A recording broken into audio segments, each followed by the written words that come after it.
America Ukraine में अमन लाइ वॾियूं कोशिशूं करे रहियो आहे। सदर ज़ेलेंस्की रूस यूक्रेन अमन ॻाल्हियुनि जो हिसो बणिजंदो। रूसी अमन सब सां जल्द मुलाक़ात जो इम्कान आहे। अमेरिका जी आला क़यादत यूक्रेन में जंग जे ख़ात्मे ते रूसी अख़्तियारनि सां ॻाल्हियुनि लाइ वञी रही आहे। प्यूटन अमन बाबति संजीदा आहे या न, उनजो फ़ैसिलो जल्द कयो वेंदो। फ़िलहाल यूक्रेन में जंग ख़त्म करण जो को रस्तो नाहे। अमेरिकी सदर डोनाल्ड ट्रंप जूं वाशिंगटन में मीडिया सां ॻाल्हियूं।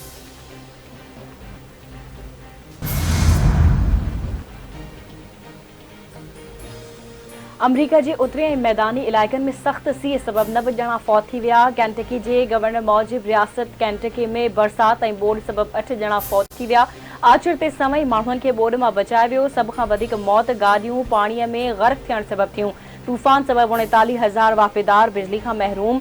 अमरीका के 8 ओभर रियासतुनि में अलर्ट जारी। जॉर्जिया, अलाबामा, वर्जीनिया, मैरीलैंड ऐं पेंसिल्वेनिया में बर्फ़ानी तूफ़ान जो इम्कान वधी वियो। न्यूयॉर्क में तेज़ हवाउनि जी अॻकथी। ओभर कैंटकी में तूफ़ानी बरसातुनि खां पोइ केतिरनि इलाइक़नि में ॿोॾि अची वई।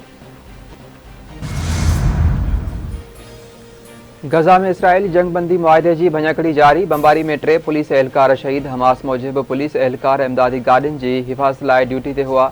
3 पुलिस एहलकारनि जी शहादत जंगबंदी मुआहिदे जी भञकड़ी आहे। इसराइली कार्रवायूं गज़ा में जंगबंदी खे ख़तरे में विझी रहियूं आहिनि। फ़लस्तीनियुनि लाइ इमदादी ट्रकूं बंदि करणु मुआहिदे जी वाज़े भञकड़ी आहे।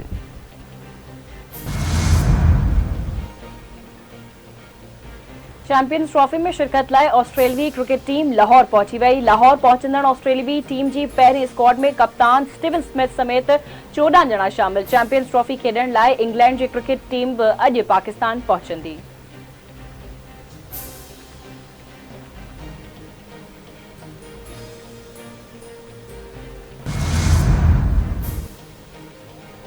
सिंध के मज़ाहमती शाइर ऐं अदीब डॉक्टर आकाश अंसारी क़त्ल केस में अहम अख़बराई। ज़रीन मूजिब गिरफ़्तार ड्राइवर अयाज़ सियाल खां पोइ संदसि हंज वरितल पुट विशाल लतीफ़ी ॾोह जो एतराफ़ करे वरितो।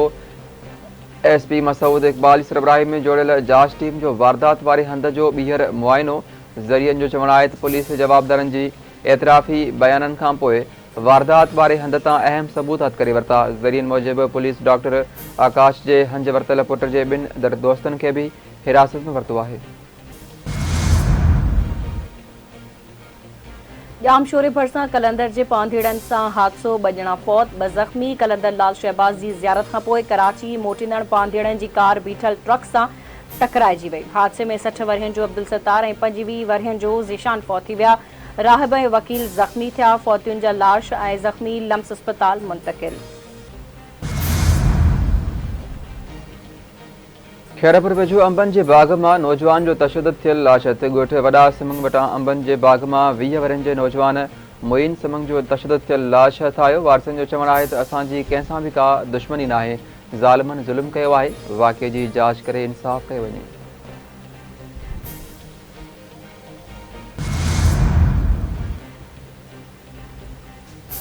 सिंध के अज़ीम सूफ़ी बुज़ुर्ग हज़रत लाल शहबाज़ कलंदर के 773 उर्स जूं तक़रीबूं अॼु खां सेवण में शुरू।